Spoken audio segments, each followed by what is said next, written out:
Let's see. It says a squirrel falls from a tree and experiences an average force of air resistance equal to 6.0 newtons on the way to the ground. The rodent has a mass of 2.0 kilograms. What is the average acceleration of the rodent? After falling 0.65 seconds, the squirrel lands in a pile of leaves coming to rest over a distance of 0.42 meters. What is the average force exerted on the rodent while stopping in the leaves? So first of all, should we do a free body diagram? Because we're talking about mass and acceleration. I think so. Now, let's think about this. If he's falling, he certainly has what force bringing him downward? Now, if he's accelerating, which is larger, the gravity or the air resistance? Yeah. And then the weight is mg. How about the air resistance? What direction should that be? Right, and hopefully you can kind of almost see from the picture, right? Part of the reason squirrels can go like this is they create more air resistance, right? It's kind of like a parachute. Basically, if you have more collisions with more air molecules, you have more air resistance. Something like that.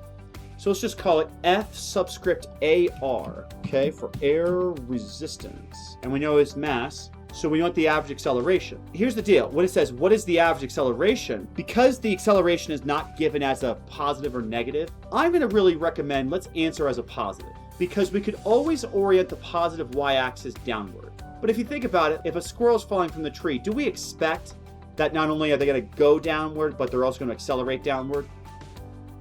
So we're just going to let A be greater than 0. Let's set up Newton's second law. So it's the sum of the forces in the positive y direction. So mg is positive in this case. And then what's the negative force, if you will?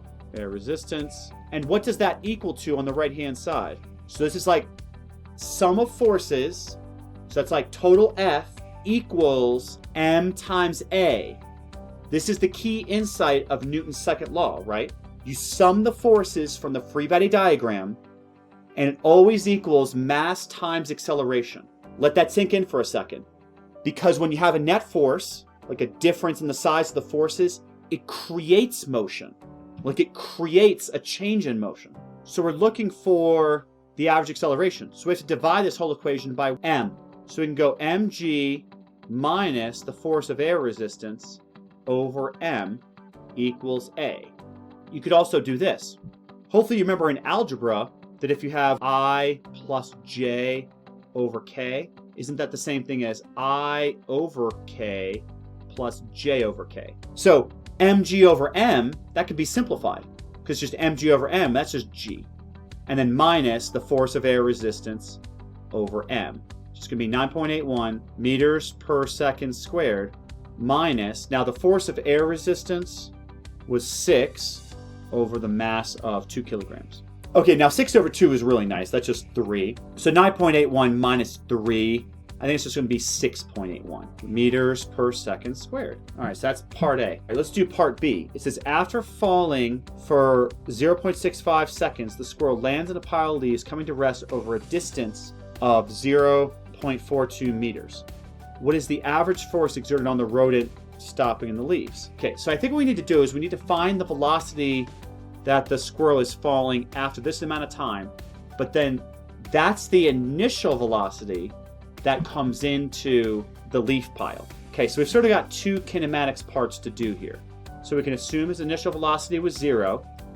We want to find VF, the acceleration we had of 6.81 meters per second squared, and we have the time, of course. So we want the equation that ignores displacement. It's VF equals V initial plus AT. The nice thing is V initial is 0. So this is just 6.81 meters per second squared times the time of 0.65 seconds.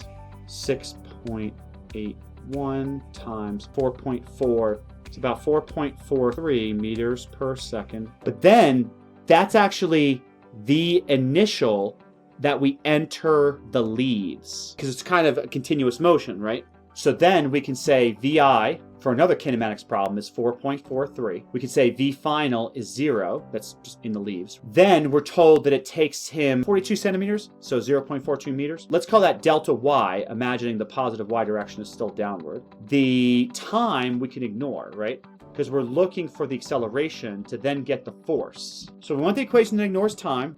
Final velocity is 0.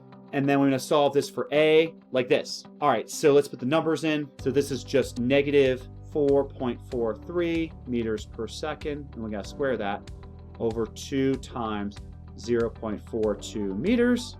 So this is negative 3, and then we'll square it, and then we'll divide by 2 times 0.42, close it off, enter, negative 23.36 meters per second squared. And then last but not least, get the force. So he's going to multiply by the mass of this guy, 2 kilograms. So just literally just double that. So force average is just 2 times that number by 2. That's negative 46.7 Newton. And that does it. So my main suggestion is, remember F equals ma, and then you have to add up all the forces from a free body diagram if there's more than one. Also, practice what I talked to you about with that list of kinematics variables in terms of you have to have 3 to solve for the 4th, and then the ignore variable tells you which equation to use.